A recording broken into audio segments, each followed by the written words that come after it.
مسجد ایک ایسا ہمارے پاس ذریعہ ہے جس کا اگر ہم استعمال کریں تو ہم سے بہتر ایڈوانس سسٹم اپنی معلومات کو پہنچانے کا پوری دنیا میں کسی قوم کے پاس نہیں. جس بھیڑ کو جمع کرنے کے لیے، اپنی قوم کے افراد کو جمع کرنے کے لیے، اپنے فالوورز کو جمع کرنے کے لیے بڑی بڑی سیاسی پارٹیاں کروڑوں اربوں روپے خرچہ کر کے ریلیاں کرتی ہیں، اور تب بھی ان کی ریلی میں ہر گھر سے ایک فرد بھی نہیں آ پاتا. لیکن ہمارے یہاں 1 روپیہ خرچ کیے بغیر ہر گھر میں جتنے افراد ہوتے ہیں سب آتے ہیں. اگر کوئی یہاں نہیں ہے تو دوسری مسجد میں. ہم اگر اس وقت کا صحیح استعمال کر لیں، جو آدھا گھنٹہ جمعہ کی تقریریں ہوتی ہیں اس کا صحیح استعمال کر لیں، تو کوئی بھی ایسا مسئلہ نہیں ہے، کوئی بھی ایسی پریشانی نہیں ہے جس کا حل ہم اس آدھے گھنٹے میں کر نہیں سکتے. لیکن معاملات کیا ہیں؟ ہمیں زبانی تقریروں کی عادت ہے، رٹے رٹائے جملوں کی عادت ہے، تراشیدہ جملے، مسجع اور مقفع جملوں کی عادت ہے کہ ایک طرف سے مقرر نے شروع کیا زمیں سے پہلے، زما سے پہلے، مکی سے پہلے، مکان سے پہلے، چنی سے پہلے، چنا سے پہلے، واہ واہ نعرے لگے، مزہ آ خوش ہو جانا ہے. بڑی زبردست تقریر کی حضرت، کیسے کیسے جملے نکل رہے ہیں. اس جملے سے آپ کو کوئی فائدہ ہوا؟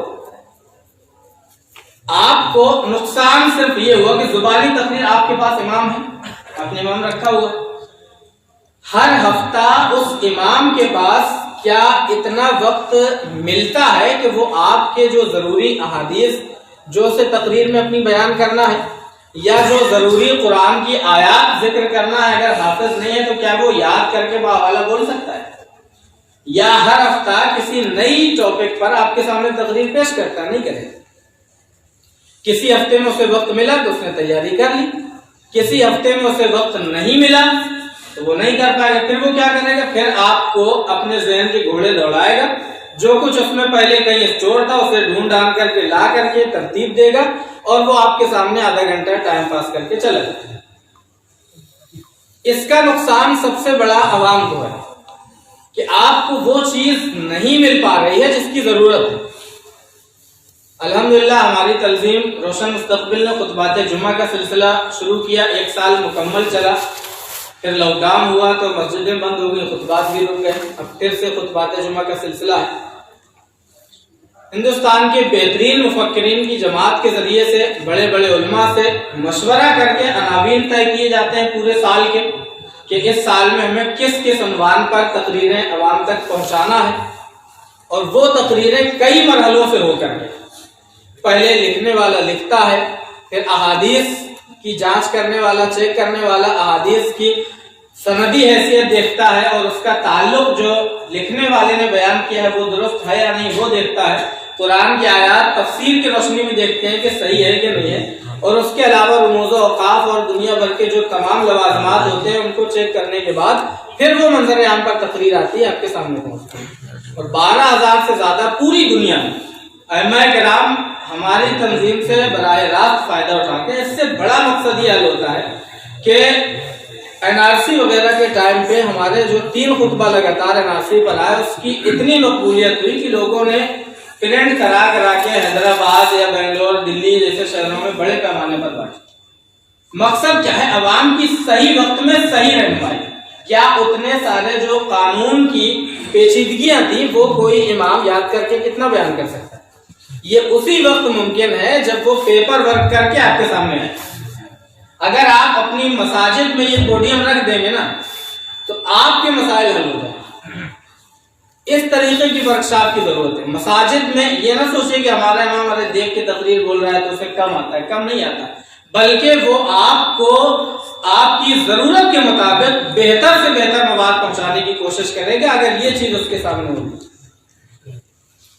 زبانی تقریروں کے نقصانات آپ کے سامنے ہیں کہ آپ کو وہی چیزیں ملتی ہیں، کہیں سے یوٹیوب سے سن لیا، آدھا گھنٹہ بچا ہے تو کسی کو سرچ کیا، اس کی تھوڑی بہت تقریر سنی، اسی میں جوڑ جاڑ کر کے بیان کر دیا. اس سے آپ کو جو بنیادی فائدے ملنے والے ہوتے ہیں وہ نہیں ملتے. اگر آپ یہ کام شروع کر دیں گے تو انشاءاللہ تعالی آپ کو بہتر چیزیں ملنے لگے. ارے ہر مسجد میں لائبریری چھوٹی چھوٹی آپ قائم کر دیجئے، 50 کتابوں کی منی لائبریری قائم کر دیجئے. اس سے امام انہیں کتابوں میں سے اپنی تقریر تیار کر کے رکھ لے گا اور آپ کے سامنے پیش کر دے گا، یا حالات حاضرہ کے اعتبار سے ابھی جو چیزیں آپ کے لیے ضروری ہیں، جو چیزیں جیسے کوئی قانون آپ کے سامنے بن کے آتا ہے، نیا قانون آیا، اس کے تعلق سے پوری جانکاری اسی طریقے سے پہنچ سکتی ہے جب وہ پیپر ورک کر کے آپ کے سامنے آئے گا۔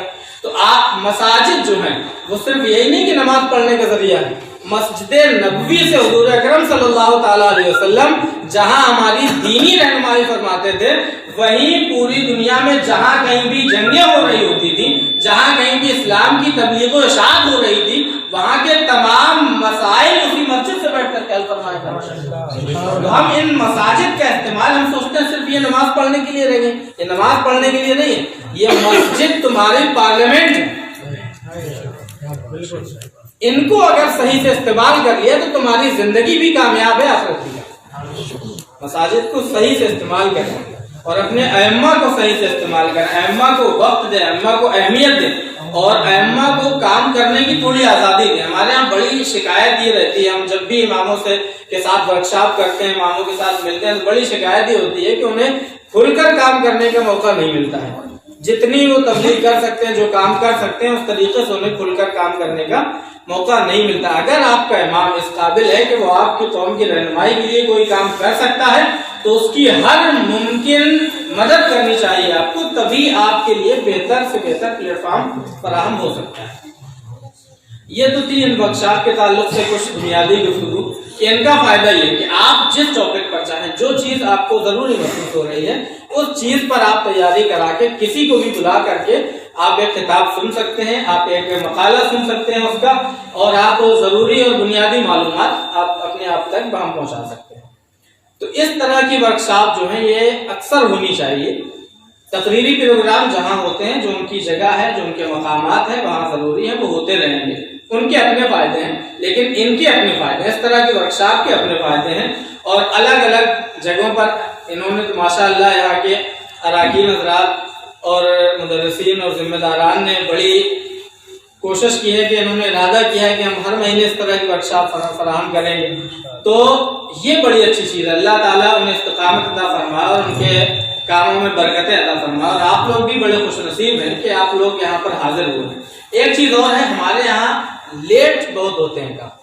اگر ہم کسی جگہ ماشاءاللہ یہاں تو آپ حضرات صحیح وقت پر پہنچ گئے ہیں سب لوگ، بڑی خوشی کی بات ہے، لیکن عام طور پر ایسا دیکھنے کو نہیں ملتا ہے۔ ہمارے جلسے کا ٹائم ہوتا ہے عشاء بعد، لوگ 10 بجے تک جلسہ گاہ میں پہنچتے ہیں، اور اس کے بعد جو جلسہ 10 ساڑھے 10 بجے ختم ہو جانا چاہیے وہ جلسہ جا کے 1 بجے 2 بجے تک ختم ہوتا ہے، جس کے بنیادی نقصانات ہیں ان پر کبھی گفتگو ہوگی انشاءاللہ۔ لیکن اس طرح کی جو ورکشاپ ہو ان میں احتیاط یہ ہو کہ 1 تقریر یا 2 تقریر جو بھی متعین ہو، 1 گھنٹہ کی، آدھا گھنٹہ کی، 45 منٹ کی ایک تقریر ہو، اور بالکل وقت کی پابندی کے ساتھ ہو، کیونکہ اسلام ہمیں وقت کی پابندی کا ہر طریقے سے احساس دلاتا ہے۔ نماز ہماری اوقات اور روزہ وقت کے ساتھ مقید ہے، اور ہمارے ہر کام وقت کے ساتھ مقید ہے، اور ہم ہی لوگ بے وقت ہو چکے ہیں۔ تو وقت کا خاص خیال رکھیں جب بھی اس طرح کی محفل کا انعقاد کیا جائے۔ اگر کہا جائے کہ 8 بجے سے 10 بجے تک کی محفل ہوگی تو آپ یہ یقین مانیں کہ 8 بجے شروع ہو کر 10 بجے ختم ہو جائے گی، چاہے جو ٹائم پہ آ جائیں اور وقت پہ محفل ختم ہو جائے تو آپ کو بھی پریشانی نہیں ہوگی اور انتظام کرنے والوں کو بھی پریشانی نہیں ہوگی۔ ان چیزوں کا خاص خیال ایسی محفلوں میں ضروری ہوتا ہے کہ وقت کی سخت پابندی ہو، کہ جس وقت شروع کرنے کا اعلان ہے اس وقت شروع ہو، جس وقت ختم کرنے کا اعلان ہے اس وقت میں ختم ہو جائے۔ تو آئیے اب میں آتا ہوں اپنی گفتگو کی طرف کہ آج ہمارا جو گفتگو کا عنوان دیا گیا تھا وہ ہے گناہ جاریہ سوشل میڈیا کے ذریعے سے۔ گناہ جاریہ، یہ شاید بہت سارے لوگ پہلی بار سن رہے ہوں گے یہ لفظ۔ صدقہ جاریہ تو آپ نے بہت سنا ہوگا،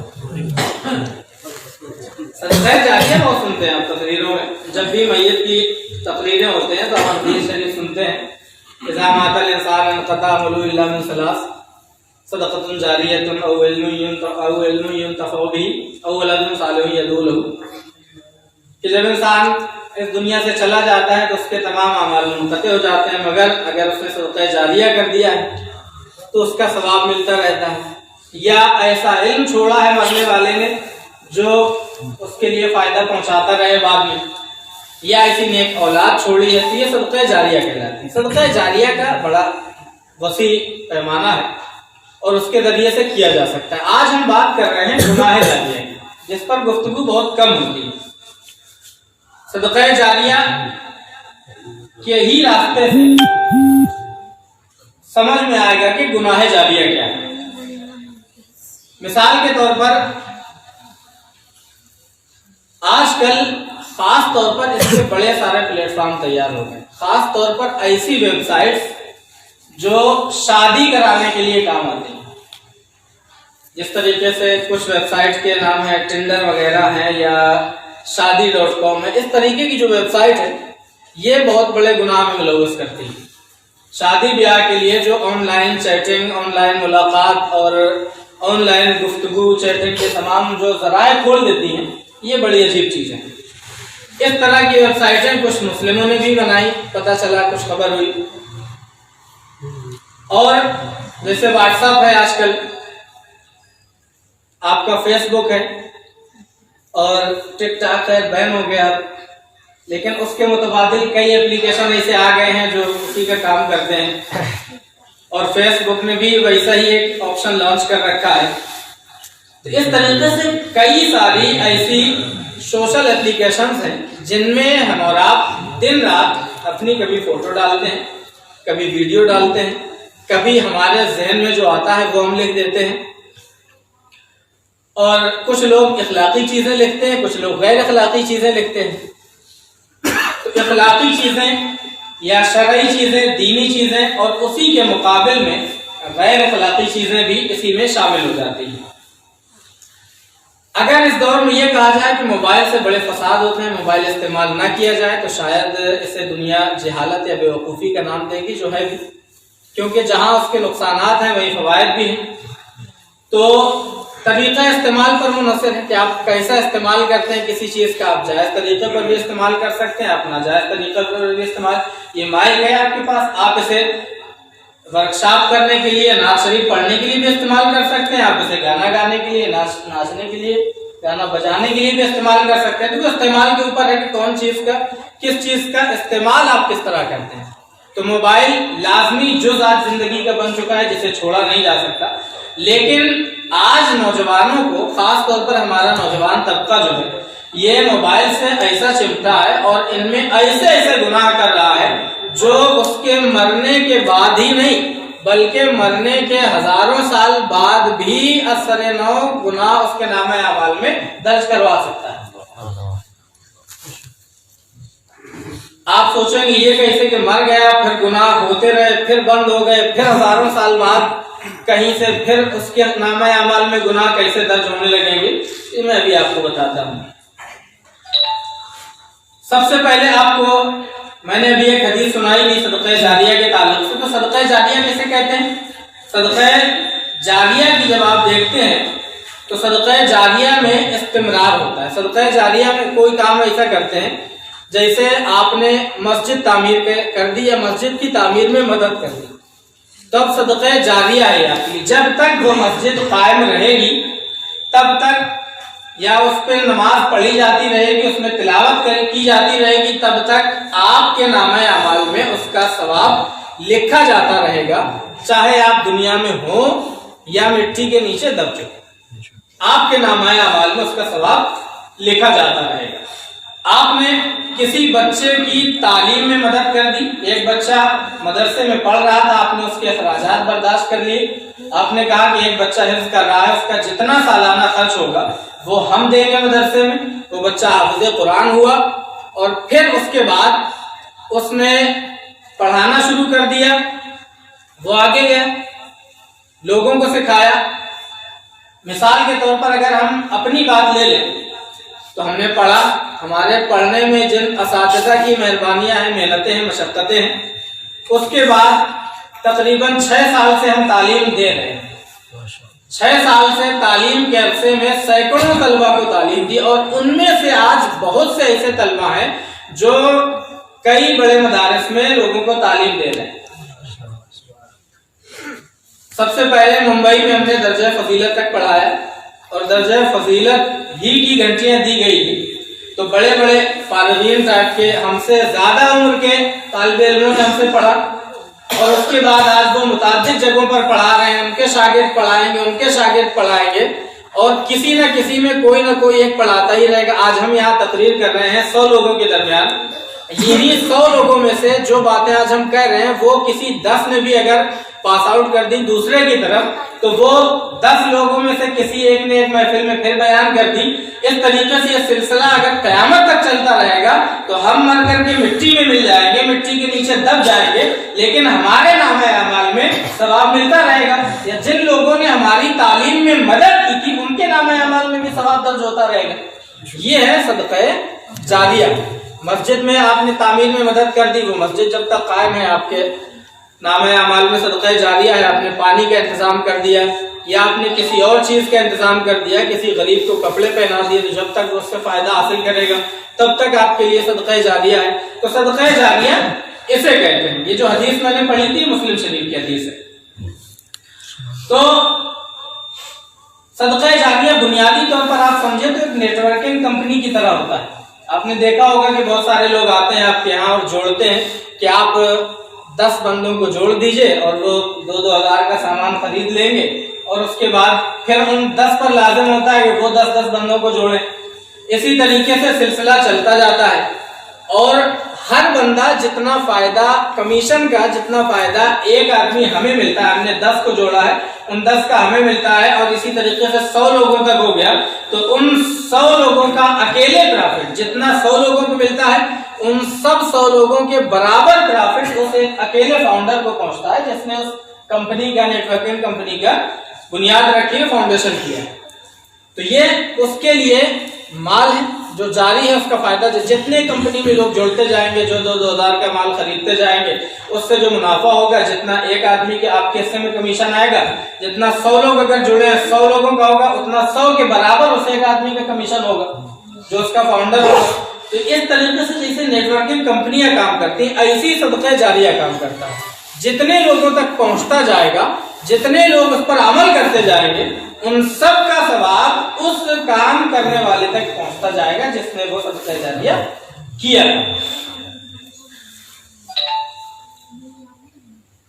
مسجد میں جیسے پنکھا لگا دیتے ہیں، تعلیم بچوں کی دے دیتے ہیں، اسی طریقے سے بہت ساری چیزیں۔ اب گناہ جاریہ آپ دیکھیں، گناہ جاریہ بھی بالکل اسی طریقے پر کام کرتا ہے۔ آپ نے کسی کو شراب پینا سکھایا، عام طور پر نشیڑیوں میں یہ عادت پائی جاتی ہے کہ جب وہ کسی نشے کے عادی ہو جاتے ہیں تو وہ ایک نیا بندہ تلاش کرتے ہیں جسے وہ نشہ کرنا سکھاتے ہیں۔ جو بیڑی پینے والا ہے تو وہ دوسرے کو بیڑی پینا سکھائے گا۔ ان کا مقصد یہ ہوتا ہے کہ آج وہ فری پلاتے ہیں، وہ نہیں پیے گا، نہیں بھائی میں نہیں پیتا ہوں، کہ نہیں پی، ہم دے رہے ہیں نا۔ مقصد یہ ہوتا ہے کہ آج یہ پیے گا، جب اس کی عادت پڑ جائے گی تو کل پلائے گا۔ آپ نے کسی کو شراب پینا سکھا دی، کسی کو جوا کھیلنا نہیں آتا تھا، کوئی نہ کوئی تو سکھاتا ہے نا بھائی۔ جو بچہ پیدا ہوتا ہے پیٹ سے جوا سیکھ کر کے تو نہیں آتا، کوئی نہ کوئی تو اسے سکھاتا ہے۔ اب اس نے اس کو جوا کھیلنا سکھا دیا، کسی نے شراب پینا سکھا دیا، کسی نے لڑکی بازی سکھا دی، کسی نے کچھ اور سکھا دیا، کسی نے جیسے اس طریقے کی محفلیں ایجاد ہوتی ہیں نا نئے سال میں، جس میں ناچ بھی ہوتا ہے، گانا بھی ہوتا ہے، شراب بھی ہوتی ہیں، جوا بھی ہوتا ہے، زنا اور بدکاریاں بھی ہوتی ہیں، جس میں تمام خرافاتیں ہوتی ہیں۔ ہمارے شہر میں ایسی محفل قائم نہیں ہوتی تھی۔ ایک صاحب آئے کہیں باہر سے بڑے ماڈرن بن کر، انہوں نے کہا نیو ایئر کی پارٹی ہم بھی کریں گے، جیسے دلی میں ہوتی ہے نا کلب میں، ویسی ہم کریں گے۔ ایک جگہ اس نے آرگنائز کر دی پارٹی۔ اب 4 لوگوں نے دیکھا کہ یہ پارٹی آرگنائز کی گئی، بڑا مزہ آیا اس میں، وہاں شراب بھی چل رہی تھی، کباب بھی چل رہا تھا، شباب بھی چل رہا تھا، سب کچھ عام تھا، اور دوسرے لوگوں نے اس طرح کی محفلیں ایجاد کرنا شروع کر دی۔ تو جتنی محفلیں ایجاد ہوتی جائیں گی سب کا گناہ اس پر ہوگا جس نے پہلی بار محفل ایجاد کی۔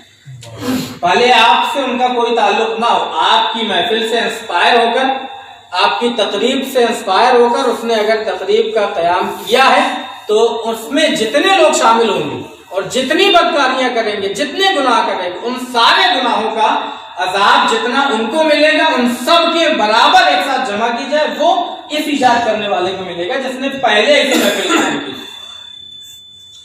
تو یہ ہے گناہ جاریہ جوا کھیلنا، اسی طریقے سے بہت ساری چیزیں آپ لے سکتے ہیں الا غیر نہایت۔ اب آپ آئیے سوشل میڈیا پر، آپ واٹس ایپ چلاتے ہیں، ہر بندہ چلاتا ہے، چھوٹا بچہ بھی چلاتا ہے، بڑا آدمی بھی چلاتا ہے، فیس بک چلاتے ہیں۔ آپ کے پاس ایک فحش فوٹو، گندی فوٹو آئی کہیں سے یا انٹرنیٹ سے آپ نے ڈاؤن لوڈ کرا، اور آپ نے ہنسی مذاق میں، نوجوان کو خاص طور پر مخاطب کر رہا ہوں، نوجوان لوگوں آپ سوچو کہ اس کا نتیجہ کہاں تک ہو۔ وہ فوٹو آپ نے اپنے ایک دوست کو بھیجی، صرف ایک آدمی کو بھیجی، ایک دوست کو آپ نے مزے لینے کے لیے، جس سے آپ کلوز ہیں، بہت کھل کے ہر طریقے کی باتیں کر لیتے ہیں، وہ فحش اور گندی فوٹو آپ نے اپنے اس دوست کو بھیج دی۔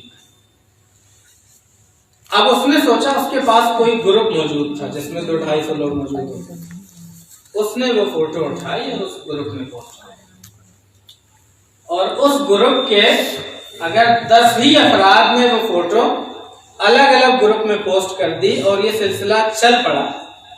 اب آپ سوچیں، آپ کے پاس ایک فحش ویڈیو آیا کہیں سے، یا انٹرنیٹ سے ڈاؤن لوڈ کر لیا، یا کسی کا آپ نے بنا لیا، آپ نے گروپ میں ڈال دیا، کسی کو بدنام کرنے کی نیت سے، کسی محلے والے کا کبھی کوئی بنا لیتا ہے، کسی پڑوسی کا بنا لیتا ہے، کسی ملنے والے کا بنا لیتا ہے، کسی کو دیکھ لیا کوئی غلط کام کر رہا ہے، آپ نے ویڈیو بنا لی، وہ ویڈیو آپ نے فیس بک پر اپلوڈ کر دیا، 5 لوگوں نے شیئر کیا، 2 لوگوں نے اسے ڈاؤن لوڈ کر کے ایک گروپ میں شیئر کر دیا، یا ایسی گروپ میں شیئر کر دیا، کسی نے پیج میں شیئر کر دیا جس کے لاکھوں کے اعتبار سے ممبرز تھے۔ اب وہ پہنچتا گیا، جتنے لوگ دیکھتے جائیں گے، اب انہی میں سے کسی شخص کو وہ ویڈیو اتنا اچھا لگا کہ اس نے کلاؤڈ اسٹوریج میں اس ویڈیو کو سیو کر دیا۔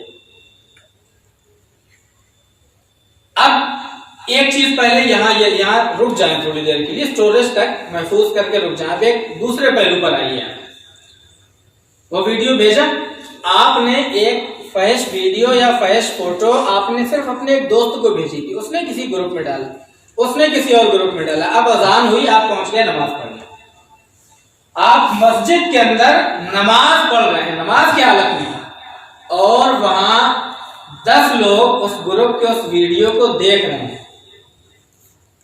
10 لوگ جو ویڈیو آپ نے شیئر کیا تھا، جو فوٹو آپ نے شیئر کی تھی، 10 لوگ اس ویڈیو اس فوٹو کو دیکھ رہے ہیں، آپ نماز پڑھ رہے ہیں، آپ گناہ میں ملوث نہیں ہیں، آپ نماز کی حالت میں، آپ اللہ تعالیٰ کی تسبیح و تحلیل بیان کر رہے ہیں، لیکن 10 لوگوں کو جتنا گناہ ہو رہا ہے، ان 10 کا ایک ساتھ گناہ آپ کے نام اعمال میں ابھی لکھا جا رہا ہے۔ آپ سوچ سکتے ہیں اس کی سنگینی کتنی؟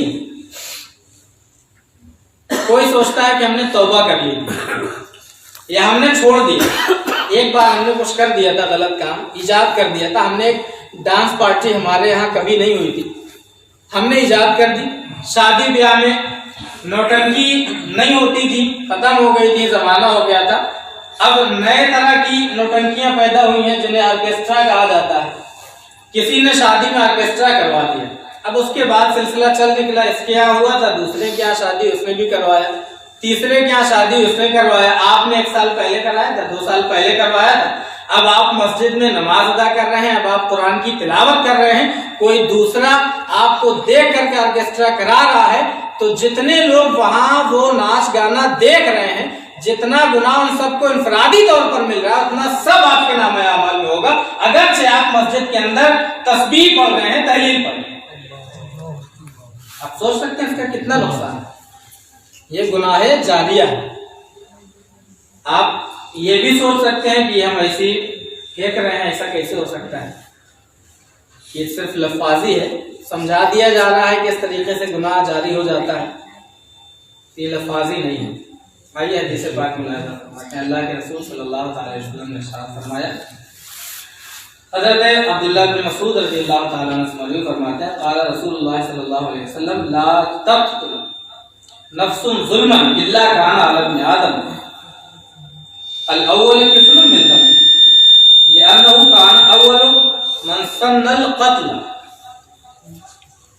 یہ بخاری شریف کی بھی حدیث ہے، مسلم شریف کی بھی ہے، مسند احمد، نسائی، ابن ماجہ، کئی حدیث کی کتابوں میں موجود ہے۔ اب اس کا معنی آپ دیکھیں، ابتداء اسلام کا زمانہ تھا، حضرت آدم علیہ السلام کے بعد انسانی نسل کی ابتدا ہوئی تھی، اور اس وقت حضرت آدم علیہ السلام باحیات، حابیل اور قابیل کا واقعہ آپ نے سنا ہوگا، دونوں آپس میں سگے بھائی تھے۔ اس سے پہلے دنیا میں انسان قتل نہیں کیے جاتے تھے، کوئی مارا نہیں جاتا، آپسی رنجش ہوئی ان میں سے، وہ لمبی بحث اس میں نہیں جانا چاہتا میں۔ تو قابیل نے حابیل کو پتھر پہاڑ سے دھکا دے دیا، وہ نیچے بیٹھا تھا اور وہ مر گیا، قتل ہو گیا، انتقال ہو گیا۔ تو حدیث پاک میں اللہ کے رسول صلی اللہ علیہ وسلم ارشاد فرماتے ہیں، جو میں نے ابھی پڑھی ہے، کہ جب بھی کوئی انسان ظلماً قتل کیا جائے گا، جب بھی کوئی انسان ناحق قتل کیا جائے گا، اس کا گناہ کس کو جائے گا؟ اس کا گناہ قابیل کو جائے گا۔ کیوں؟ کیونکہ سب سے پہلے یہ کام ایجاد اسی نے کیا، اس سے پہلے کسی نے نہیں کیا۔ حدیث پاک کہتے ہیں کہ جب بھی دنیا میں کوئی ناحق قتل کیا جائے گا، اس کا گناہ قابیل کو جائے گا۔ اب آپ سوچ سکتے ہیں کہ قابیل کے مرے ہوئے کتنے دن ہو گئے ہوں؟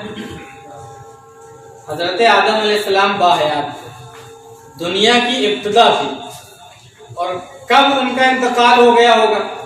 لیکن آج بھی اگر کوئی ناحق قتل کرتا ہے، کسی شخص کو ایسے قتل کر دیتا ہے جو قتل کا مستحق نہیں تھا، تو اس کا گناہ قابیل کو پہنچتا ہے۔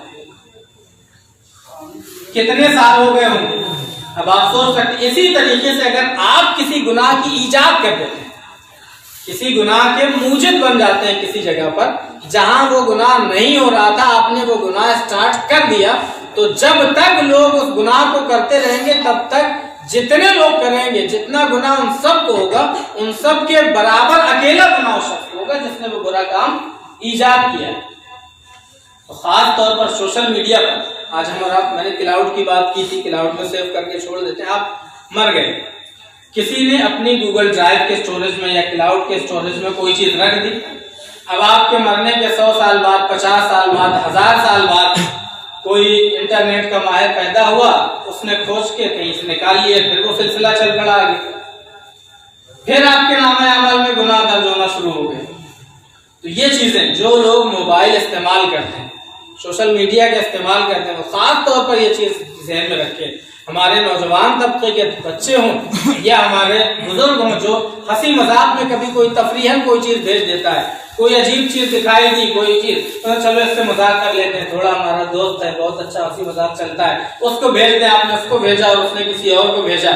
یہ سلسلہ ہنسی مذاق میں بھی فیس بک، ٹویٹر، کسی بھی سوشل نیٹ ورکنگ سائٹ پر آپ کوئی ایسا کام مت کریے، کوئی ایسی چیز پوسٹ مت کریے جو آپ کے لیے گناہ جاریہ ہو، آپ کے نامہ اعمال میں، آپ کے زندگی میں بھی، آپ مسجدوں میں ہو تب بھی آپ کے نامہ اعمال میں گناہ درج ہو رہے ہوں، آپ مساجد میں ہو تب بھی، مدارس میں ہو تب بھی، مقابر میں ہو تب بھی، اور خانقاہوں میں ہو تب بھی آپ کے نام پر گناہ درج ہو رہے ہیں، کیونکہ کوئی نہ کوئی اس میں ملوث ہے۔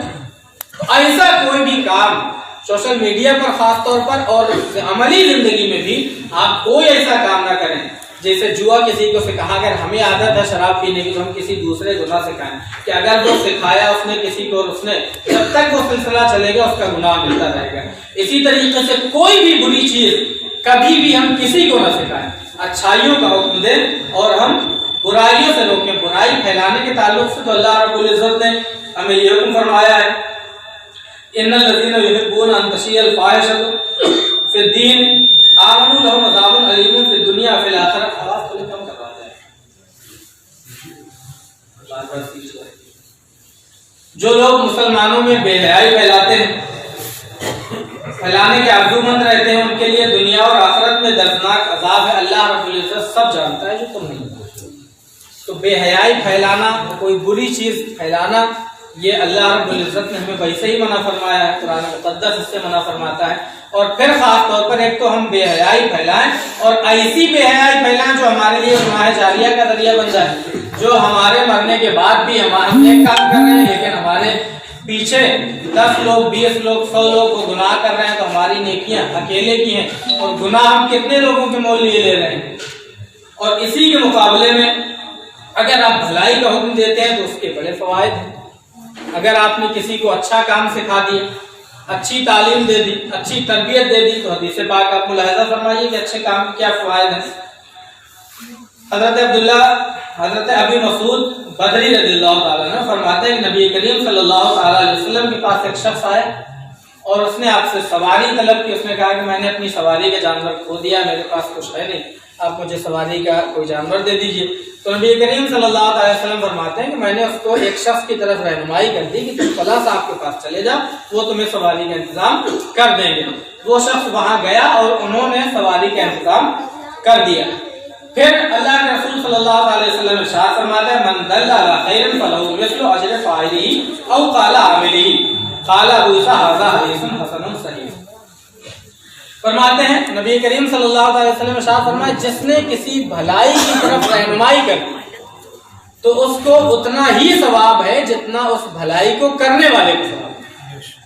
اگر آپ برائی کی طرف رہنمائی کرتے ہیں تو جتنا برائی کرنے والے کو گناہ ہوتا ہے اتنا ہی آپ کو بھی گناہ ہوتا ہے. اور اگر آپ کسی کو بھلائی کی طرف موڑ دیتے ہیں تو جتنا وہ بھلائی کرے گا. اب آپ سوچیں کہ آپ قرآن کی تلاوت نہیں کر پا رہے ہیں کسی وقت کی وجہ سے، آپ کے پاس آپ کاروبار میں بزی ہیں، آپ اتنے لگے ہوئے ہیں، اور آپ نے ایک طالب علم کو پڑھا دیا، اسے قرآن کی تلاوت کرنا سکھا دیا.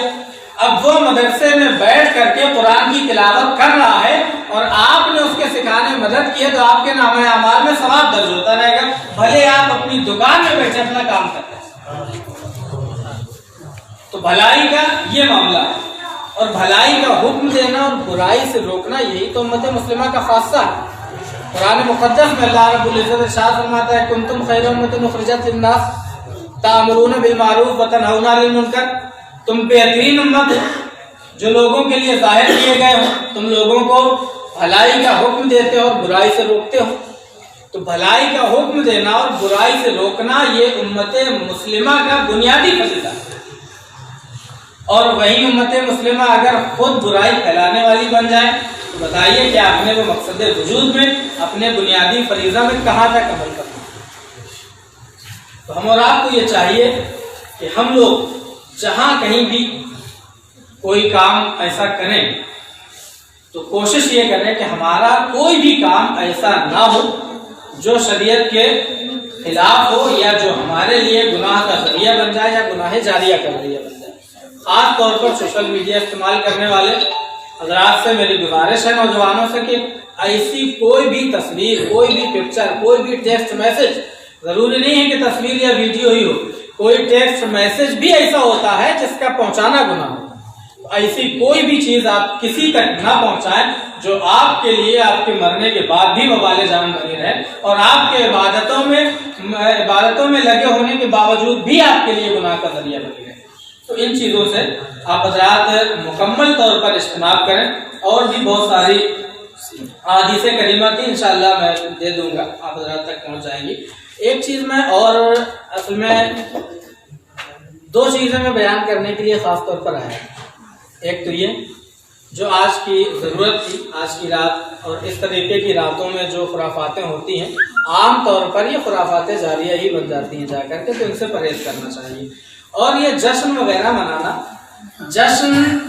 منانا کوئی بری چیز نہیں ہے، لیکن اسلام نے جشن منانے کا جو طریقہ ہمیں بتایا ہے اس طریقے پر آپ جشن منائیں. ہمارے لیے خوشی کا سب سے بڑا دن عید کا دن ہوتا ہے یا میلاد النبی کا دن ہوتا ہے، سب سے بڑی خوشی کا دن. اسے گزارنے کے لیے ہمارے آقا کریم صلی اللہ تعالیٰ علیہ وسلم اپنے ولادت کے دن کو کیسے گزارتے تھے؟ حضور صلی اللہ تعالیٰ علیہ وسلم فرماتے ہیں کہ جب سوموار کے دن آپ کو روزہ رکھتے ہوئے دیکھا لوگوں نے تو پوچھا کہ رسول اللہ آپ سوموار کے دن روزہ رکھتے ہیں؟ تو آپ نے فرمایا کہ ہاں اسی دن میں پیدا ہوا اس لیے میں اللہ کے شکرانے میں روزہ رکھتا ہوں. اسلام کا خوشی منانے کا طریقہ تو یہ ہے کہ جب اسے خوشی منانا ہو تو وہ اللہ تبارک تعالیٰ کی عبادت کرتا ہوا نظر آتا ہے. جب اسے خوشی عید کے دن منانا ہوتی ہے تو اللہ کے شکرانے میں عیدگاہ میں جا کر سر سجود ہوتا ہوا نظر آ جاتا ہے. جب اسے خوشی منانا ہوتی ہے تو وہ نمازیں ادا کرتا ہے، وہ روزے رکھا کرتا ہے۔ مسلمان کا خاصہ تو یہ ہے، مسلمان کا خاصہ یہ نہیں ہے کہ جب وہ خوشی منائے تو شراب پی لے، جب وہ خوشی منائے تو جوا کی محفل قائم کر دے، جب وہ خوشی منائے تو ناچ گانا کی محفلیں قائم کر دے۔ یہ اسلام کا نہ تو طریقہ ہے اور نہ ہی اسلام کا پیغام ہے، بلکہ یہ سراسر اسلام مخالف ہے۔ اور اگر یہ آپ کے لیے گناہ جاریہ بن گئے تو آپ سمجھ سکتے ہیں کتنا نقصان ہو جائے گا۔ لہذا ایسی کوئی بھی محفل کبھی بھی منعقد نہ کریں جو آپ کے لیے گناہ جاریہ بننے کا ذریعہ ہو۔ پہنچانا ہمارا کام ہے، عمل کرنا آپ کا کام ہے۔ اب ایک چیز اور میں جو بیان کرنے خاص طور پر چاہتا ہوں، حالانکہ مقالہ تو میرا کافی لمبا ہے، 18-20 صفحہ کا ہے، لیکن وقت کافی ہو گیا ہے۔ میں کچھ بنیادی چیزیں اس کی آپ حضرات کو بتا دوں گا اور مقالہ موجود رہے گا، اور علماء کرام کے موبائل میں بھی PDF فائل اس کی انشاءاللہ بھیج دی جائے گی۔ حضرات بڑے محنت کرتے ہیں، اور خاص طور پر ایسے دور میں جب کہ ہم دیکھ رہے ہیں گزشتہ 2 سالوں سے اماموں کے ساتھ جو حالتیں ہو رہی ہیں، اماموں کو مسجد کے اکیلے کمروں میں ڈال دیا جاتا ہے جہاں کوئی پرسان حال نہیں ہوتا۔ حال میں 2 سال کے اندر تقریباً 13 اماموں کی ایسا قتل ہوا ہے ان کا جن کے بارے میں کچھ پتہ نہیں چلا کہ کیا ہوا۔ امام صبح قتل پایا جاتا ہے، مارا ہوا پایا جاتا ہے، کبھی کسی نے کہہ دیا کہ اس کو سانپ نے کاٹ لیا تھا، کبھی کچھ ہو گیا، کبھی بہار کے امام صاحب کا ایک گولی مارنے کا معاملہ آیا، سانپ کاٹنے کا ایک معاملہ آیا، اور ایک چھت گرنے کا معاملہ آیا، بیوی بچے سب مر گئے تھے، ان کے انتقال ہو گیا، ان کا شہید ہو گئے۔ تو ایسے گھروں میں اماموں کو رکھ دیتے ہیں جن کی چھت کبھی بھی گر سکتی ہے۔ ایسے مسجد گاؤں کے باہر ہے، الگ ہے، ان کو رکھ دیا گیا، کوئی بھی آ کر کے مار کے چلا جاتا ہے، کوئی بھی شخص پسند آ کر کے۔ ایسے حالات میں بھی یہ ائمہ کرام اپنے فریضہ کو نبھا رہے ہیں، یہ ان کی بہت بڑی چیز ہے۔ ان کا جتنا احسان شکر ادا کیا جائے وہ کم ہے۔ یہ لوگ اپنی جان کو، اور آج کل سب سے زیادہ خطرہ اس دور میں اگر کسی کو ہے تو وہ مسجد کے امام کو۔ جس شرپسند کو کوئی بھی کام کرنا ہوتا ہے وہ مسجد سب سے پہلے تلاش کرتا ہے کہ مسجد کہاں ہے، مسجد کے اوپر جھنڈا لگانا ہو یا مسجد کے شیشے توڑنا ہو یا امام کو پریشان کرنا ہو، سب سے زیادہ کام انہی کے اوپر مصیبتیں آتی ہیں۔ اور ان سب کے باوجود یہ لوگ ڈٹ کر مقابلہ کر رہے ہیں اور مسجدوں کی خدمتیں انجام دے رہے ہیں۔ ہمیں ان کو سلام کرنا چاہیے اور ان کی ہر طریقے سے مدد کرنی چاہیے، اور ان کے تحفظ کے لیے بھی کام کرنا چاہیے کہ ہم اپنے اماموں کو اس طریقے سے بے یار و مددگار نہ چھوڑ دیں کہ رات کی تنہائی میں کوئی بھی آ کر کے انہیں پریشان کر کے چلا جائے، انہیں قتل کر کے چلا جائے۔ یہ بڑا المیہ ہے ہمارے سماج کا۔ امام جو قوم کا رہنما ہوا کرتا ہے، امام جو قوم کا سردار ہوا کرتا ہے، جس کے اللہ اکبر کہنے پر آپ اپنی گردن جھکا لیا کرتے ہیں، اس کو آپ ایسے بے یار و مددگار چھوڑ دیتے ہیں کہ کوئی بھی آئے اور مار کر کے چلا جائے، کوئی گولی مار دے رہا ہے، کہیں گھر گر جا رہا ہے، کہیں کوئی زہر کھلا کر کے چلا جا رہا ہے، کہیں کوئی گلا گھونٹ کر کے مار دے رہا ہے۔ تقریباً 25 اماموں کی ایسی خبر ہے جن کی اس طریقے سے دردناک موتیں ہوئی۔ یہ بڑا المیہ ہے، اور بہت ہم تو شکر گزار ہیں ائمہ کرام کے کہ ایسے دور میں جب سب سے بڑا نشانہ مساجد ہیں، ائمہ کرام ہیں، اور وہ اپنی خدمات انجام دے رہے ہیں کما کو، یہ ان کا بہت بڑی ان کی سیکریفائس ہے، ان کی قربانی ہے۔ اللہ تعالیٰ نے حضرات کی ان قربانیوں کو قبول فرمائے اور ان کی ہر طرح سے مدد فرمائے۔ اللہ تعالیٰ غیب سے ان کی حفاظت کا انتظام فرمائے۔ میں بیان کر رہا تھا مدارس۔ لاک ڈاؤن جب سے ہوا ہے سب سے بڑا نقصان ہمارے مدارس کا ہوا ہے۔ ہمارے مدارس میں جو غلطیاں خامیاں ہیں میں نے وہ بھی لکھی ہیں اس میں، لیکن وہ میں بتاؤں گا نہیں، کیونکہ بہت ساری چیزیں نہ پہنچنا ہی بہتر ہوتا ہے۔ کئی چیزیں سچائی ہونے کے باوجود بھی نہیں بولی جاتی ہیں کبھی کبھی، تو میں ان چیزوں کو نہیں بیان کروں گا۔ میں صرف یہ بتاؤں گا کہ ان جو نقصان ہمارا ہوا ہے اس کی بھرپائی کیسے کی جا سکتی ہے، اس کا متبادل کیسے کیا جا سکتا ہے کہ آنے والے وقت میں اگر ایسے حالات پیدا ہوں تو ہمیں اس ایسا نقصان نہ اٹھانا پڑے جیسا اس لاک ڈاؤن میں ہم نے اٹھایا ہے۔ سال بھر سے ہمارے مدارس 9 مہینے ہو رہے ہیں تقریباً ہمارے مدارس بند ہیں، اپریل سے لے کر کے ابھی تک سالانہ امتحان ہمارا نہیں ہو پایا ہے، ہمارے مدارس کے داخلے نہیں ہو پائے ہیں، ہمارے مدارس کی تعلیم نہیں ہو پائی ہے، ہمارے مدارس میں کسی طرح کا کوئی انتظام نہیں ہوا۔ اس کے نقصان کتنے ہوئے ہیں آپ نے کبھی سوچا ہے کہ کتنے طلبہ نے پڑھائی چھوڑ دی؟ اس کا اندازہ کوئی کر سکتا ہے؟ کتنے اساتذہ نے کاروبار کرنے شروع کر دی، اور کتنی بےحسی کی ہے قوم نے ان قوم کی خدمت کرنے والوں سے کہ جو اساتذہ، جو مدرسین، جو امام 5-7 ہزار روپے میں کام کرتے ہیں، 5-7 ہزار روپے میں کام کرنے والا امام آپ سوچ سکتے ہیں کہ کتنا پیسہ بچا کے رکھتا ہوگا اپنے پاس،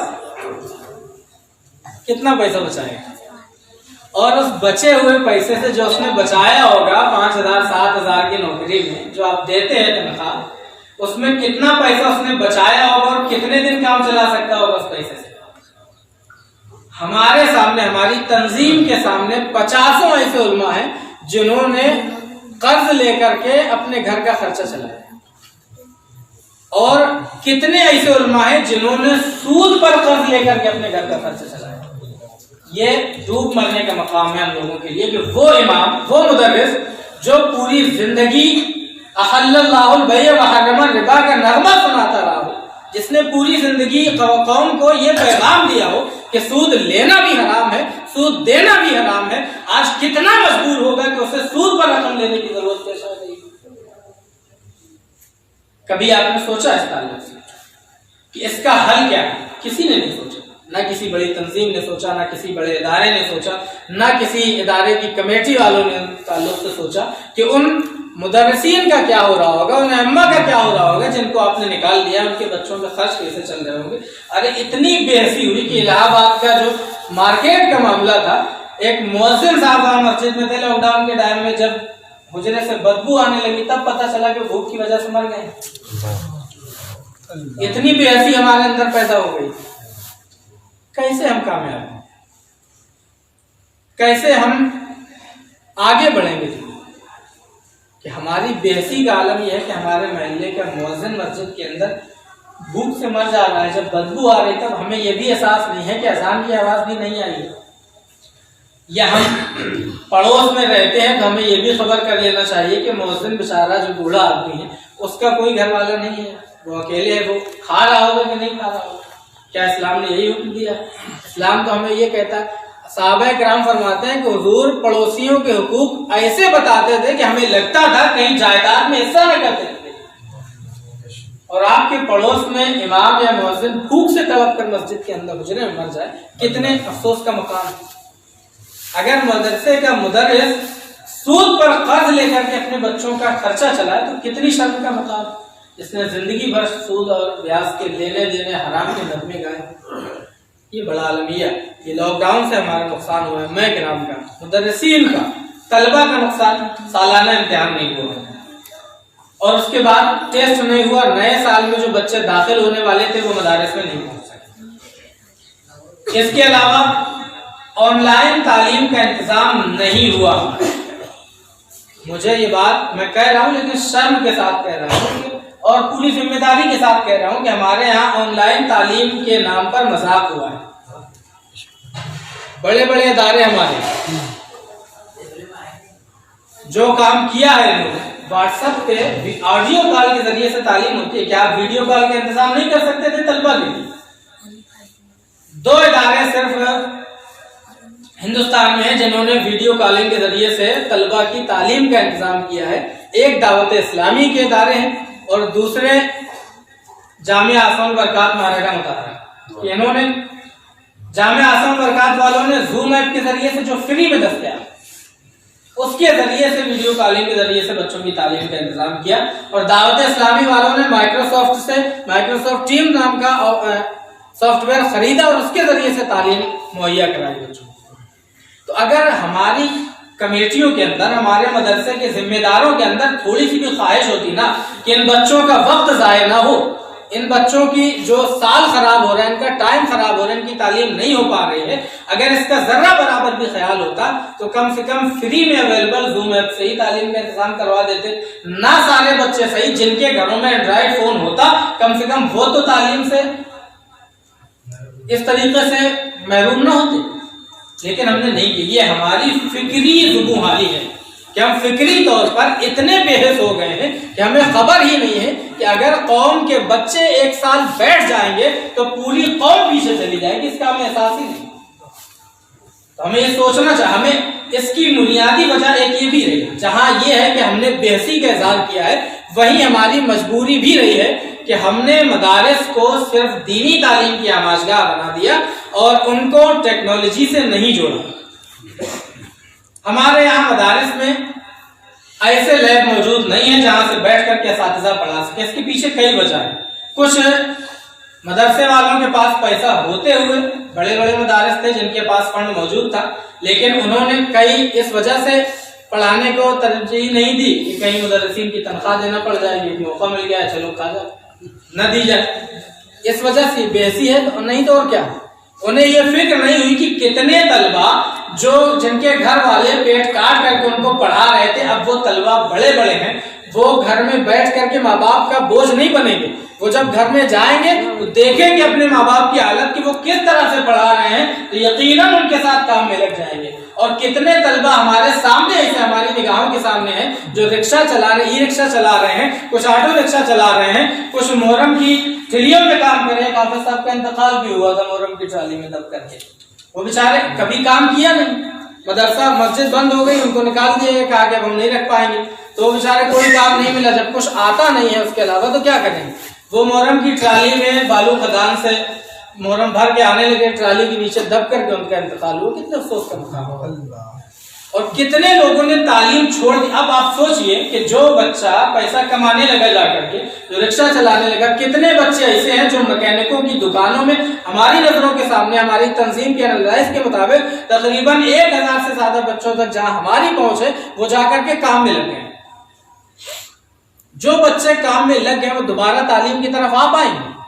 جو اساتذہ تنخواہیں نہ ملنے کی وجہ سے، یہ فقیر بھی اسی میں شامل ہے، تقریباً فروری سے تنخواہ نہیں ملی. ایسی حالت میں ائمہ کرام اگر کسی کاروبار کی طرف علماء کرام چلے گئے تو بتائیے کاروبار میں کتنا منافع ہوتا ہے. کئی لوگ ہمارے سامنے جنہوں نے ٹوپی کی دکانیں کر لی، کسی نے عطر کی، کسی نے کتابوں کی، کسی نے کپڑوں کی، بہت سارے علماء نے بڑے پیمانے پر کپڑوں کی دکانیں کر لی، اور ان کا کہنا یہ ہے کہ ہم 15 سے 20 ہزار روپے مہینے کما رہے ہیں. آپ دیتے تھے 7000، اب پھر دوبارہ 7000 ہی دیں گے. اب جو 7000 میں اپنا کام چلا لیتا تھا اور کسی دوسری جگہ نہیں جاتا تھا، اب اسے 20000 کی عادت پڑ گئی ہے، وہ کمانے لگا تو 7000 میں دوبارہ آئے گا. اس کے ذریعے سے ہم نے کتنے قابل علماء کھو دیے اپنی درسگاہوں سے، اپنی مسجدوں سے. اس کا احساس ہے نہیں؟ کتنے قابل علماء جو قوم کی فکری طور پر تقدیر بدل سکتے تھے، ان کے ساتھ ہم نے یہ حال کر دیا، انہیں ہم نے اپنے ہاتھ سے کھو دیا. جو نایاب ہیرے تھے قوم کے. ہمارے یہاں بنیادی کمیاں کیا ہیں؟ اس کے پیچھے ریزن کیا ہے؟ سب سے پہلی وجہ کہ ہم نے ٹیکنالوجی کو مدرسوں سے دور رکھا. ہم نے تعلیم کو 2 حصوں میں بانٹ دیا، ایک دینی تعلیم اور ایک دنیاوی تعلیم.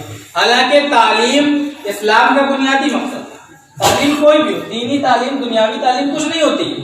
تعلیم تعلیم ہوتی ہے.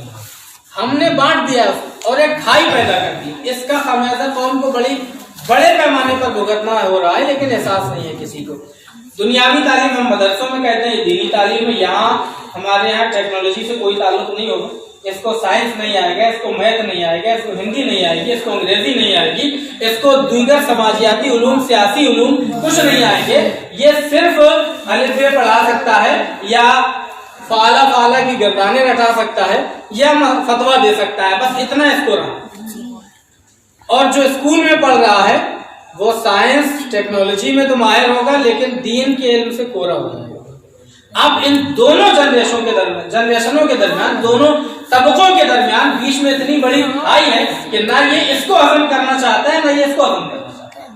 کیونکہ وہ سوچتا ہے کہ میں عالم ہوں، وہ سوچتا ہے کہ میں انجینئر ہوں، میں ڈاکٹر ہوں، میں کیوں اس کے آگے جاؤں. اگر ہم اسی تعلیم کا کمبینیشن پیدا کر دیں، اگر ایک ہی شخص کے اندر دونوں چیزیں پیدا ہو جائیں، جیسے آج الحمدللہ اشرفیہ نے وہ مزاج دیا ہے طلبہ کے اندر کہ وہ جامعہ اشرفیہ سے فارغ ہونے کے بعد یونیورسٹیوں میں جا کر کے کچھ وکالت بھی کر رہے ہیں، کچھ پی ایچ ڈی بھی کر رہے ہیں، اور کچھ جرنلزم میں بھی پہنچ گئے ہیں. جب وہ لوگ کام کرتے ہیں تب دیکھنے میں مزہ آتا ہے کہ ہاں کتنے بڑے پیمانے پر کام ہو رہا ہے. ابھی مولانا عبدالباری صاحب کا انٹرویو دیکھا ہوگا آپ لوگوں نے، کتنی شاندار طریقے سے مدرسوں کا دفاع کیا، کہ جتنی بری طریقے سے مدرسوں پر حملہ کیا جا رہا تھا، اور اتنا شاندار جواب دیا کہ سارے اینکروں کو انہوں نے خاموش کر دیا. تو اگر دونوں تعلیم ہمارے اندر ہوتی تو آج نہ یہ سیاسی زبوحالی ہوتی.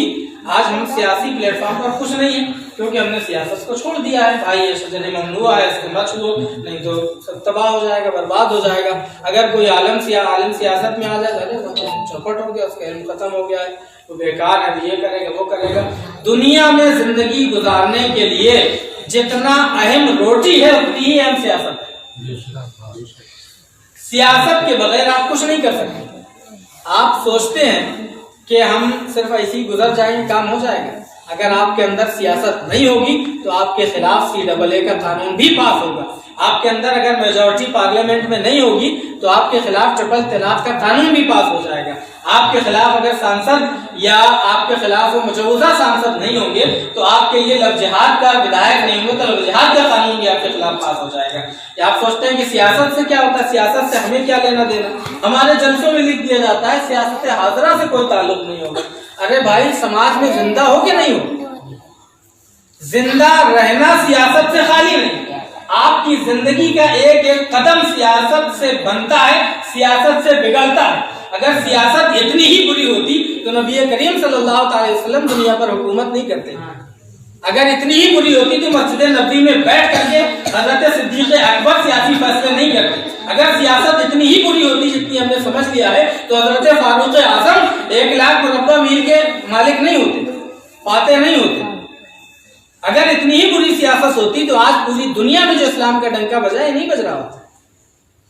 سیاست شجر ممنوع نہیں ہے، سیاست زندگی کی ضرورت ہے، اس کے بغیر کچھ نہیں ہونے والا. ہم نے عجیب حال پیدا کر لیا، ایک کھائی پیدا کر دی ہے تعلیمات کے درمیان کہ یہ دنیاوی تعلیم ہے، یہ دینی تعلیم ہے. جبکہ آج کے دور میں آپ ٹیکنالوجی کے بغیر آگے بڑھ سکتے ہیں، آپ سیاست کے بغیر آگے بڑھ سکتے ہیں، آپ میتھ اور سائنس کے بغیر آگے بڑھ سکتے ہیں. نہیں بڑھ سکتے تو بھائی آپ کیوں نہیں کرتے؟ گورنمنٹ 2018 سے SPQM کے تحت اسکیم لائی تھی جس کے ذریعے سے 3 ٹیچر ان مدارس کو دیے جا رہے تھے جو مدارس امداد یافتہ ہیں یا ایڈڈ ہیں. ایڈڈ والوں کو تو مل ہی رہا ہے، جو امداد یافتہ ہیں ان کو بھی اس اسکیم کے تحت سائنس اور میتھ کے 3 ٹیچروں کی تنخواہ دی جا رہی تھی. کہاں ہے وہ تعلیم؟ ہم نے کتنا مس یوز کیا. اگر وہ 2008 سے پڑھا رہے ہوتے تو آج ہمارے پاس کئی ایسی لوگ موجود ہوتے جو عبد الباری کی طرح، عبد الباری صاحب کی طرح دنیا تمام لوگوں کو جواب دے رہے ہوتے، لیکن ہم نے اس کا استعمال ہی نہیں کیا، بے حسی میں اپنی گوا دی.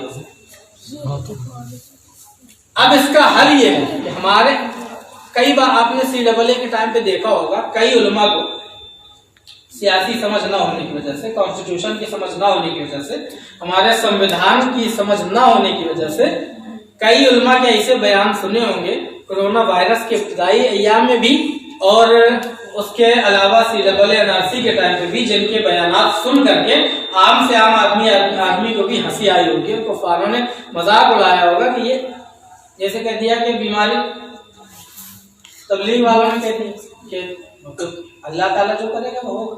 یہ آپ کا عقیدہ ہے نا، سامنے والا نہیں مانتا. یہ آپ کو یہی نہیں معلوم کہ آپ کو کہاں کون سی بات کہنا ہے. ہم یہ بات اپنے لوگوں میں کہہ سکتے ہیں کیونکہ ہمارے لوگوں کا یہ عقیدہ ہے، ہمارا قرآن یہ کہتا ہے، ہم یہ مانتے ہیں کہ جو بھی ہوتا ہے اللہ کی مرضی سے ہی ہوتا ہے، اللہ کی مرضی کے بغیر پتہ بھی نہیں ہلتا. لیکن یہ چیز آپ ایک کافر کو باور نہیں کرا سکتے. کافر کو جواب دینے کے لیے آپ کو دنیاوی سماج کی ضرورت ہوگی، آپ کو اسی اعتبار سے جواب دینا ہوگا. وہ ہمارے اندر کیونکہ ہم نے دینی اور دنیاوی علوم کی کھائی پیدا کر دی، سماج سے کاٹ دیا علماء کو. اگر عالم لوگوں کے ساتھ بیٹھنے اٹھنے لگے تو وہ بڑا گندا آدمی خراب ہو گیا ہے. اگر عالم سیاست میں حصہ لے تو وہ گندا. دنیا کی سمجھ اگر عالم حاصل کرنا چاہے تو وہ عالم سیاسی ہو جاتا ہے، برا ہو جاتا ہے، اور یہی چیزیں آپ کو نقصان دیتے ہیں. عالم کے اندر ہر طرح کی سمجھ ہونا ضروری. عالم قوم کا رہنما ہوتا ہے. عالم کیا ہوتا ہے؟ امام کیا ہوتا ہے؟ قوم کا رہنما ہوتا ہے. امام جس طرف چاہے قوم کا رخ موڑ دے. امام جمعہ کے خطبات کے ذریعے سے یا عالم اپنی تقریروں کے ذریعے سے، اپنی گفتگو کے ذریعے سے جیسا چاہے قوم کا مائنڈ جس طرف چاہے اس طرف ڈائیورٹ کر سکتا ہے. لیکن جب اسی کو قاعدے سے ساری چیزوں کا علم نہیں ہوگا تو کیسے کام چلے گا؟ آپ مدارس میں جس طریقے سے ہمارے مدارس کو یہ کرنا چاہیے ہم امید کرتے ہیں کہ ہمارے نوجوان علماء اور علماء کرام جو ہیں یہ اس بات کو سیریسلی لیں گے کہ جو بھی مدارس آپ قائم کریں جہاں بھی کریں آپ صرف اتنا کریں، پورا سنویدھان پڑھانے کی ضرورت نہیں، میں نہیں کہتا ہوں کہ آپ پورا سنویدھان پڑھائیں، لیکن جہاں پر اظہار آزادی رائے کے قوانین ہیں، جہاں پر اپنے حقوق کی مسلم پرسنل لا کی یا بہت سارے جو معاملات ہیں ان سارے قانون کا مدرسوں کے نصاب میں داخل ہونا ضروری ہے، تاکہ وہ بولنے سے پہلے آدمی جانتا ہو کہ ہمیں کہاں بولنا ہے اور کیا بولنا ہے، تاکہ وہ پھنسے نہ، مذاق کا باعث نہ بنے اور اسلامی دائرے میں رہتے ہوئے اپنی بات کہہ سکے اور وہ جانے کہ ہمارے حقوق کیسے ہوتے ہیں۔ آج ہمارے کیس مدارس کے کیس ہوتے ہیں، مساجد کے کیس ہوتے ہیں، کپل سبل طلاق کا کیس لڑا جاتا ہے۔ کتنی شرم کی بات ہے، جہاں 35 کروڑ مسلمان جس ملک میں رہتے ہوں اس ملک میں 3 طلاق کا کیس ایک عالم نہیں لڑتا ہے، بلکہ کپل سبل عالم کے مسلمان بھی نہیں لڑتا۔ اب آپ سوچ سکتے ہیں کہ جب آپ کو طلاق کے مسائل کا علم نہیں ہے، کپل سبل کو کتنا علم ہوگا، یا کتنی آپ کے لوگ بک جاتے ہیں۔ CNRC کے ٹائم پہ دیکھا، جنیوا کانفرنس ہوئی، آپ کے لوگ بکے، یا کشمیر مدے پر ہمارے نام نہاد صوفیوں کی جماعت جا کر کشمیر گئی اور کہا نہیں وہ لوگ تو بہت خوش ہیں، کون بکا تھا؟ ہمارے لوگ بکے۔ جب ہمارے ایسے قائد جنہیں لوگ قائد مانتے ہیں، جنہیں لوگ بڑا مانتے ہیں، جب یہ بک جاتے ہیں تو کپل سبل کتنا ہی مانتا ہمارے مسائل۔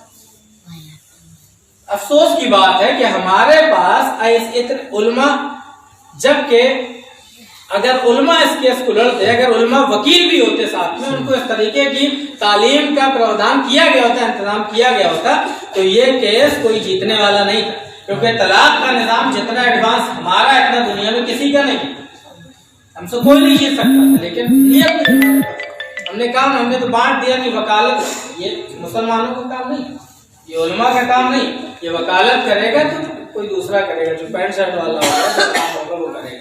علماء کیوں نہیں کر سکتے؟ آپ اس طریقے کے کالج کیوں نہیں بناتے؟ آپ ہر گلی میں مدرسہ کھولنے کے لیے تیار ہیں، ہر گلی میں، ہر گھر میں، ہر محلے میں مدرسہ کھلتا چلا جا رہا ہے، قوم کا چندہ ہو رہا ہے اور وہ ضائع ہو رہا ہے۔ آپ یہ کیوں نہیں کر سکتے کہ آپ ہر محلے میں ایک مکتب کھول دیں اور اس مکتب کی ایک سلیبس کے اعتبار سے تعلیم دے دیں، اور اس مکتب ایک شہر میں صرف ایک مدرسہ ہو رہائشی، جہاں ان مکتب سے نکلنے والے بچے وہاں پہنچے، وہاں تعلیم حاصل کریں اور انہیں ہر طرح کی تعلیم مہیا کرائی جائے۔ ایسا کیوں نہیں کر سکتے؟ قوم کا پیسہ بھی فضول خرچ ہونے سے بچ جائے گا اور صحیح تعلیم اور صحیح ڈائریکشن میں خرچ ہوگا۔ ہم یہ کر سکتے ہیں، لیکن ہم نہیں کر رہے۔ اب ہمیں یہ کرنا ہوگا، کیونکہ جتنا نقصان ہم نے ابھی جھیلا ہے، اس سے زیادہ نقصان برداشت کرنے کی، حالانکہ یہ بھی نقصان برداشت کرنے کی حالت میں ہم نہیں ہیں، لیکن اس سے زیادہ اگر اور نقصان ہم نے برداشت کرنے کی کوشش کی تو تباہ ہو جائے گا معاملہ، ہم مٹ جائیں گے صفحہ ہستی سے۔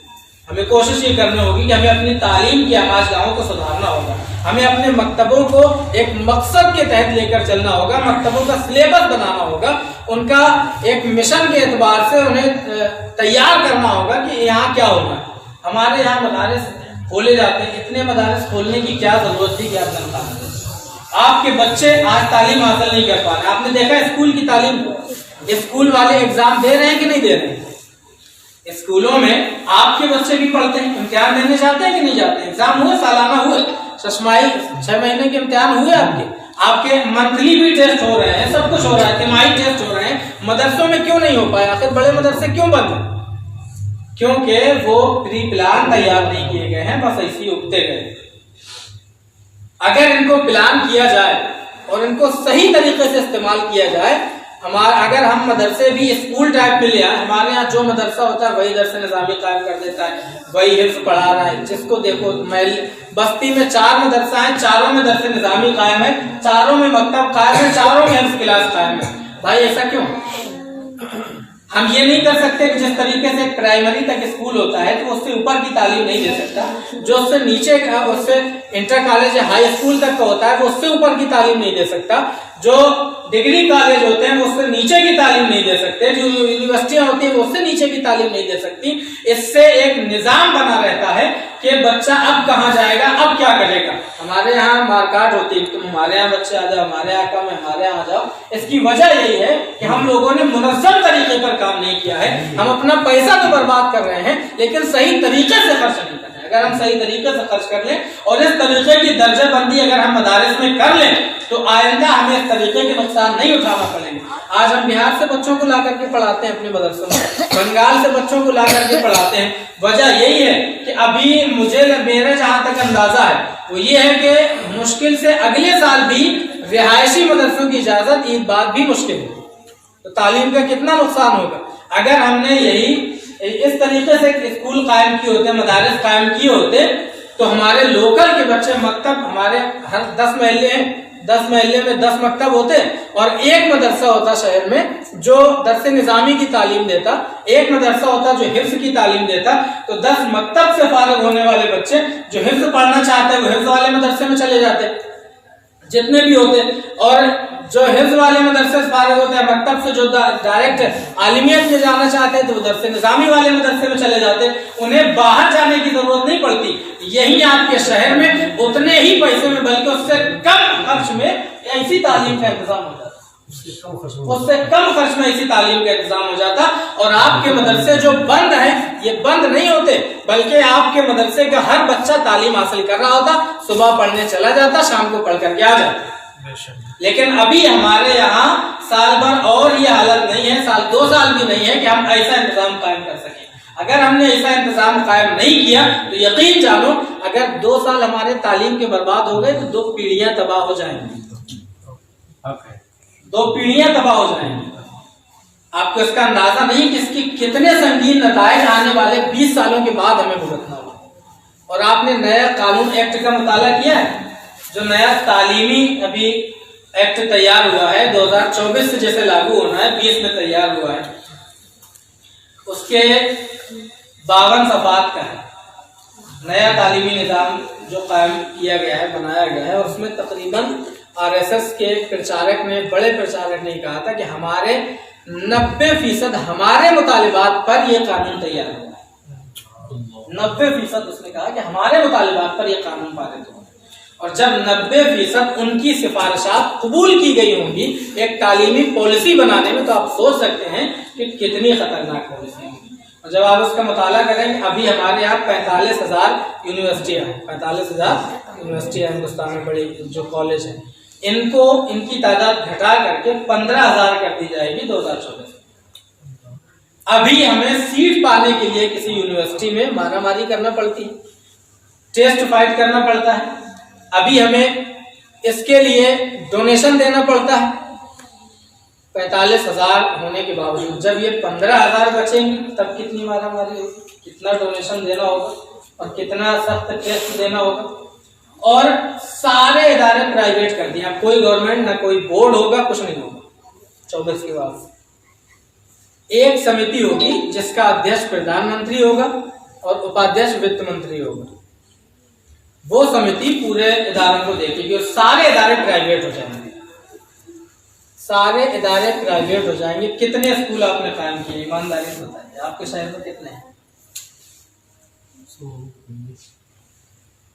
پرائمری 5 تک کے اسکول نہیں ہے ہمارے.